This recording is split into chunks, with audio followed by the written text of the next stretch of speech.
नमस्कार, अखबार रिपोर्टर के इस अंक में आपका स्वागत है। जैसा कि आपको पता होगा कि हमारा पड़ोसी देश बांग्लादेश कुछ ऐसे डिसीजन लेते जा रहा है जो भारत के खिलाफ जा रहा है। अभी उसने बांग्लादेश ने पाकिस्तान से एक व्यापारिक संबंध स्थापित किया है और पहली बार कराची से एक मालवाहक जहाज बांग्लादेश के चटगांव में आकर पोर्ट हुआ है। ये 1971 जब से बांग्लादेश बना है, ये पहली बार ऐसी घटनाएं घटी हैं। पहले बांग्लादेश जो व्यापार करता था आमतौर पर मलेशिया या कोलंबो के रास्ते करता था और कोई भी उसका कोई पोर्ट डायरेक्ट बांग्लादेश के पोर्ट पे नहीं आता था। लेकिन इस बार मोहम्मद यूनुस ने जो पुरानी जो अभी नीति चलती आ रही थी उसको उन्होंने बदल दिया है और अब पाकिस्तान से अभी उन्होंने पाकिस्तान के जो प्रधानमंत्री थे उनसे उन्होंने मुलाकात भी की थी न्यूयॉर्क में, और तब से ये बातें सामने आने लगी थी कि अब इन लोगों में नज़दीकियाँ बढ़ रही हैं।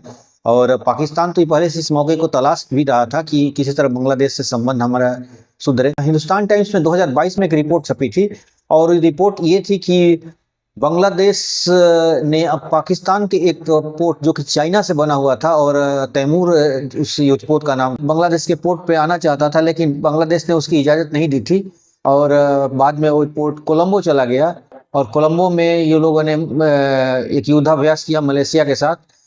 तो ये इससे पता चलता है कि मोहम्मद यूनुस जो पुरानी सरकार की जो डिसीजन थी उसे बार बार बदल रहे हैं। उनके सारे डिसीजन पर अगर ध्यान दिया जाए तो लगता है कि जैसे भारत को चिढ़ा रहे हैं और भारत के खिलाफ वो सारे डिसीजन लेते जा रहे हैं। और अभी उन्होंने पाकिस्तान के साथ कुछ युद्धाभ्यास करने की भी एक बातें सामने आ रही है कि कुछ वो लोग कुछ मिलिट्री एक्सरसाइज करने वाले हैं। मतलब वो सारे डिसीजन ऐसे लेते जा रहे हैं कि जैसे वो भारत को एक तरह से देखा जा रहा है तो चिढ़ा रहे हैं और धमकी देने की कोशिश कर रहे हैं। चाइना के साथ भी उनका अपना नज़दीकी बढ़ा रहे हैं वो। उनका एक जो सलाहकार है नाहिद इस्लाम नाम है उनका, जब उनसे पूछा गया कि भाई ये ऐसा आप डिसीजन लेते जा रहे हैं, तो कहें देखिए डिसीजन हमारा बांग्लादेश का अपना ये डिसीजन है, हम अपने इंटरेस्ट के हिसाब से चल रहे हैं। हमें किससे देश से संबंध बनाना है और किससे नहीं बनाना है ये बांग्लादेश तय करेगी। हम भारत से भी संबंध रखना चाहते हैं और हम पाकिस्तान और चाइना वगैरह से भी अपना संबंध रखना चाहते हैं। वो अलग बात है कि भारत ने हमेशा जो अपना वो बांग्लादेश से कोई संबंध नहीं रखा, वो जो भी रखा तो शेख हसीना के साथ रखा, उनकी पार्टियों से रखा। हम बांग्लादेश से उन्होंने कोई संबंध नहीं रखा और अगर बांग्लादेश से संबंध भारत रखता तो हो सकता था कि भारत आज हमारे साथ हो, हमारे जो डिसीजन था उसका सम्मान करता। फिर ये तो बातें हैं उनकी, अपना उन्होंने राय जो दिया है अपना मीडिया के द्वारा एक तरह से भारत पे इशारा किया है। भारत ही दोषी है और हम दोषी नहीं है। गेंद भारत के पाले में फेंक दिया है। लेकिन ये तय है कि भारत से बांग्लादेश अब संबंध नहीं रखना चाहता है, क्योंकि अभी हाल फिलहाल में आपको पता ही होगा कि पहले उनका जो माल आता था कलकत्ता के पोर्ट से जाता था, लेकिन अब उन्होंने सीधा वहाँ से लेकर वो अपना जो मालदीव से संपर्क किया। देखिए इससे बांग्लादेश क्या दिखाना चाहता है, ये शायद वो भारत को चिढ़ा रहा है, लेकिन भारत को इसमें कोई काउंटर जवाब नहीं देना चाहिए, क्योंकि बांग्लादेश की अभी वो क्षमता नहीं है कि वो भारत को कुछ नुकसान पहुंचा सके। हाँ, वो अलग बात है कि अपनी कुछ उछल कूद करके वो भारत को चिढ़ाने की कोशिश करेगा, भारत को उकसाने की कोशिश करेगा, लेकिन भारत इस उत्साह में नहीं आना चाहिए। हर देश का अपना एक डिसीजन है, उनका भी एक डिसीजन होगा, वो ले रहे हैं। जो हमारा जो पड़ोस में श्रीलंका है, श्रीलंका इंडिपेंडेंट डिसीजन हमेशा लेता रहा है, भारत के दबाव में कभी नहीं रहा और अक्सर उसमें उसका संबंध पाकिस्तान से भी अच्छा है, श्रीलंका का चाइना से भी संबंध अच्छा है, लेकिन और भारत से भी एक बैलेंस की नीति अपना के चलता है वो। लेकिन अब इनका जो डिसीजन है वो बैलेंस वाला तो नहीं लग रहा है, क्योंकि हर वो डिसीजन लेते जा रहे हैं जिससे लगता है कि भारत को चिढ़ा रहे हैं, भारत को एक तरह से धमका रहे हैं। डायरेक्ट धमकाने की उनकी क्षमता तो है नहीं, लेकिन वो इसी तरह भारत के खिलाफ सारे डिसीजन लेते जा रहे हैं। और इस डिसीजन से अभी देखिए एक और उनका फैसला आया, खैर उनका इंटरनल मैटर का भी फैसला है। उन्होंने जैसे शेख मुजीबुर रहमान जो वहाँ के उनके राष्ट्र पिता ने फादर ऑफ नेशन थे, उनका पिछली सरकार ने जो शेख हसीना की सरकार ने एक कानून पास किया था कि हर सरकारी ऑफिसों में उनका तस्वीरें होनी चाहिए, और इसके वजह से सारी सरकारी अस्पताल, कोर्ट, पुलिस स्टेशन, सब जगह उनका शेख हसीना के इस कानून की वजह से तस्वीरें लग गई थी। लेकिन अभी जो उनके जो सलाहकार हैं नाहिद इस्लाम, उन्होंने एक ये कर दिया कि हम अब शेख मुजीबुर रहमान की कोई तस्वीरें नहीं लगाएंगे। सरकारी जो संस्थान है, अस्पताल है, पुलिस स्टेशन है, रेलवे स्टेशन है, यहाँ से उनकी तस्वीरों को हटा दिया जाएगा। और कुछ हटाया भी गया है। उन्होंने खेद भी बोला कि 5 अगस्त के बाद अभी इतना दिन हो गया, हमने उन तस्वीरों को नहीं हटाया है। इसके लिए उन्होंने एक तरह से खेद भी व्यक्त किया। हालांकि उन्होंने अपना ये ट्वीट को फिर वापस भी ले लिया था। लेकिन कहने का मतलब यही है कि बांग्लादेश अब वो अपने हित में फैसला ले या ना ले, लेकिन वो भारत को चिढ़ा रहा है, भारत को एक तरह से धमका रहा है परोक्ष रूप से, और भारत को उकसा भी रहा है।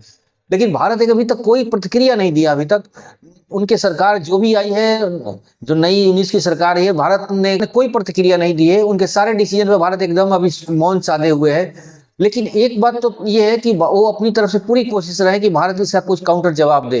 लेकिन भारत ने इतना किया है कि उन्होंने वहां के जो अल्पसंख्यक हिंदू हैं उनके ऊपर जो हमला हो रहा है उसके खिलाफ भारत ने कुछ ऑफिशियली, मतलब मीडिया के द्वारा उनको मैसेज पहुंचाया है कि आप ऐसा ना करें, और जो अल्पसंख्यक हैं वहाँ के हिंदू हैं उनको सुरक्षा दें। और हिंदुओं पर, जैसे कि आपको पता ही होगा कि जब यूनिस की सरकार आई और शेख हसीना वहाँ से भारत आ गई, तो हिंदुओं पर बहुत ज़्यादा ज्यादती हुई। उनके मंदिरों को तोड़ा गया, उनके औरतों के साथ दुर्व्यवहार किया गया, उनके खून खराबा किया गया। मतलब इसमें 200 के आसपास, जैसे मीडिया रिपोर्ट है कि 200 के आसपास हिंदुओं के साथ कैजुअलिटी हुई, मारे गए वो लोग। इस पर भी जब पूछा गया था नाहिद इस्लाम से, जो उनके सलाहकार हैं, उनसे पूछा गया तो उन्होंने बोला कि देखिए ऐसा हुआ है। उन्होंने एक्सेप्ट किया कि हिंदुओं के साथ ऐसा हुआ है, हम हिंदुओं से बातचीत कर रहे हैं और हिंदू के जो ग्रुप्स हैं उनसे भी बातचीत कर रहे हैं, और हम इसमें भारत को इंटरफेयर करने की कोई जरूरत नहीं है, क्योंकि हम जो हिंदू हैं हमारे नागरिक हैं और हमारे अल्पसंख्यक हैं, और उसके के लिए हमें चिंतित होना है। हम उनके बारे में चिंतित भी हैं, और हम उस पर दुर्गा पूजा के जो बीच में दुर्गा पूजा आया था, हमने बहुत काफ़ी उस पर सख्त एक्शन लिया और हमने उसको कंट्रोल किया और उनके ऊपर कोई भी हमले नहीं होने दिए। लेकिन एक बात समझ में नहीं आती है कि ये मैटर बांग्लादेश के लोग जो हैं, ये मैटर शेख हसीना का है और मोहम्मद यूनुस यानी वहाँ की सरकार का अपनी पॉलिटिकल मैटर है। इसमें हिंदू कहाँ से आ जाते हैं? और हिंदुओं के ऊपर अगर हमला हो रहा है तो इसका मतलब वहाँ की सरकार एक तरह से चाहती है कि हिंदू वहाँ से छोड़ के चले जाएं, क्योंकि वहाँ के आम आदमी भी, अगर भारत में ये इस्लाम के बारे में जो आज दुष्प्रचार किया जाता है उसमें कोई गलत नहीं है इसका मतलब, क्योंकि बात पॉलिटिकल है और इसमें धार्मिक एंगल देकर हिंदुओं पर हमला किया जा रहा है। तो इसका मतलब साफ तौर पे है कि वहाँ के लोग की मेंटेलिटी वैसी है, या उनके धर्म में भी ऐसा कुछ लिखा हुआ है कि जिसकी वजह से वहाँ के लोग हिंदुओं पे हमला करे। अब अटॉर्नी जनरल वहाँ के उन्होंने बोला है बांग्लादेश में 90% इस्लाम मानने वाले लोग हैं, यानी मुस्लिम है, तो वहाँ पर धर्मनिरपेक्षता की बातें करने की जरूरत क्या है? संविधान बदल दिया जाए और एक तरह से इस्लामिक कानून लागू किया जाए, ये अटॉर्नी जनरल बोल रहे हैं। कोई अरे गरे बोलते तो बात समझ में आती थी। अटॉर्नी जनरल यानी कहीं ना कहीं इस्लामिक फोबिया बांग्लादेश में बुरी तरह से हावी हो चुकी है। और देखिए, इस्लामिक फोबिया वहां पर पहले भी थी, क्योंकि बांग्लादेश जो था कोई अलग नहीं था, पाकिस्तान का ही एक पार्ट था, यानी उसी का एक टुकड़ा है। तो उसमें हम ये मान के चले कि बांग्लादेश बहुत चमत्कार किया होगा, बांग्लादेश बहुत अच्छा हो जाएगा, तो ऐसा कुछ नहीं था। ये वही लोग थे जो यूपी और बिहार में दंगे फसाद करके खून खराबा करके वहां चले गए थे। ये वही लोग थे जो 1947 में चिटगांव में और नोआखोली में हिंदुओं की हत्या कराए थे, उन्हें नरसंहार किया था, जिसमें करीब कहा जाता है कि उसमें करीब 2 से 4 हजार हिंदू एक रात में मारे गए थे। तो ये कोई नई चीज नहीं थी, ये वही लोग हैं, उन्हीं के वंशज हैं और ये वही काम करेंगे। इसलिए यहाँ पर देखिए, मैं जो बातें कर रहा हूँ हिंदू मुसलमान की बातें नहीं है। यहाँ पर हम अपने देश के मुसलमानों की बात नहीं कर रहे हैं, मैं बांग्लादेश के मुसलमान की बात कर रहा हूँ। हमारे देश के मुसलमानों से ना जुड़ा जाए। लेकिन वहां पर जो बातें हो रही हैं वो एक तरह से इस्लामिक फोबिया आ चुकी है। वहां के जो लोग हैं वही लोग हैं जो भारत की बंटवारा करके वहां चले गए थे, ये वही लोग हैं जो भारत की बंटवारा करके पाकिस्तान चले गए थे, ये वही लोग थे। बांग्लादेश में इस्लामिक फोबिया आ चुकी है और बांग्लादेश एक ऐसे दौर में जा रहा है जहां पर अब उसको संभलना मुश्किल हो जाएगा और एक तरह से उसकी इकोनॉमी भी कोलैप्स करेगी, क्योंकि जहां इस्लामिक फोबिया आया वहां से उसका व्यापार पर डायरेक्ट असर पड़ेगा। बांग्लादेश में जो टेक्सटाइल्स इंडस्ट्री उसकी धीरे धीरे कोलैप्स होते जा रही है। अगर इस पर गौर किया जाए तो बांग्लादेश अपने पैर पर खुद कुल्हाड़ी मार रहा है। वो हर वो डिसीजन ले रहा है जिससे भारत के हित को नुकसान पहुंचता हो। वो हर अपना डिसीजन में उसका भारत को कहीं ना कहीं उकसाने वाली कार्यवाही कर रहा है। लेकिन भारत ने एक बहुत अच्छी विदेश नीति के तहत बहुत ही संभल के बैलेंस और कोई जवाब नहीं दिया इसका। इससे आने वाले समय में बांग्लादेश को और बौखलाहट पैदा होगी और वो खुद उल्टा सीधा डिसीजन लेगा, जिसकी वजह से बांग्लादेश खुद नुकसान में जाएगा।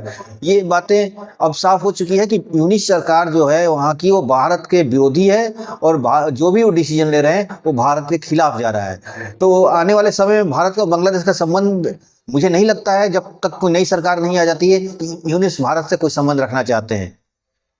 तो आज के अंक में बस इतना ही। आपसे गुजारिश है कि हमारे चैनल को सब्सक्राइब कीजिए, लाइक कीजिए और कुछ कमेंट वगैरह कीजिए, दोस्तों को बताइए, प्रमोट कराइए। बहुत इन्फॉर्मेशन लाने के लिए थोड़ा सा एनर्जी लगती है, मेहनत करना पड़ता है, तो आप मेहनत का सम्मान करिए और हमारे चैनल को सब्सक्राइब करिए। इसके साथ ही बहुत बहुत धन्यवाद। Thank you.